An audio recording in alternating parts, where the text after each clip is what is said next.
వికారాబాద్ జిల్లా తాండూరు 7వ వార్డు స్థానికులు జేసీబీతో రోడ్డుని త్రవ్వడం ప్రారంభించారు. కొన్నేళ్లుగా కాలనీలో సీసీ రోడ్లు వేయాలని మొరపెట్టుకుంటున్నా నాయకులు స్పందించకపోవడంతో ఆగ్రహించిన స్థానికులు రోడ్డు రిపేర్కు స్వయంగా పూనుకున్నారు.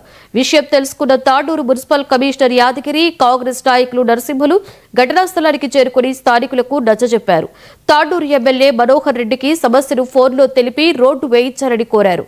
త్వరలోనే రోడ్డు నిర్మాణం చేయిద్దామని ఎమ్మెల్యే నరసింహులు కమిషనర్కు తెలిపారు. కమిషనర్ కాలనీ వాసులకు నచ్చజెప్పడంతో శాంతించారు.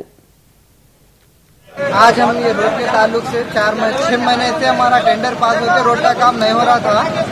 आज हम यहाँ पे जेसीबी लगा के रोड खोदे तो एई साहब और कमिश्नर साहब और एमएलए साहब के जितने भी पार्टी वर्कर आके हमारे तसल्ली दे के ये 15-20 दिन में ये काम पूरा करके खत्म कर देते और रोड का काम चालू कर देते हमारे तसल्ली दे के चले गए।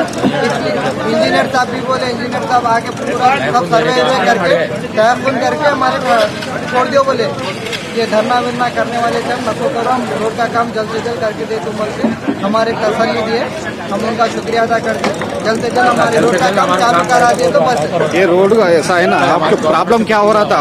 పెట్టినా ఈడ రాయల్ కాంట దగ్గర ఉన్న మన కమిషనర్, ఇంజనీర్, జనాలు మొత్తం బాట బంద్ చేసారు. దీన్ని సొల్యూషన్ ఏమన్నా స్పెషల్ ఫండ్ పెట్టిస్తానని కమిషనర్ అంటున్నాడు. అది స్పెషల్ ఫండ్ ఎంత ఉంటుంది మరి 15-20 లక్షలు ఏమన్నా పెట్టిస్తే ఇమీడియట్లీ ఎవరికన్నా వర్క్ ఆర్డర్ ఇప్పించగలుగుతాడు నీ ప్రొసీడింగ్ మీద.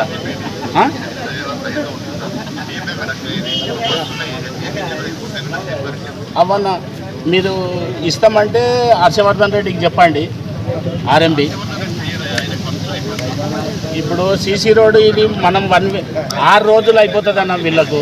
మినిమం ఆడ టర్నింగ్ దర్గా దగ్గర తీసుకుపోయి ఇడిచిపెడితే వీళ్ళకి మంచిగా అవుతుంది. దాంట్లో 20 లక్షలు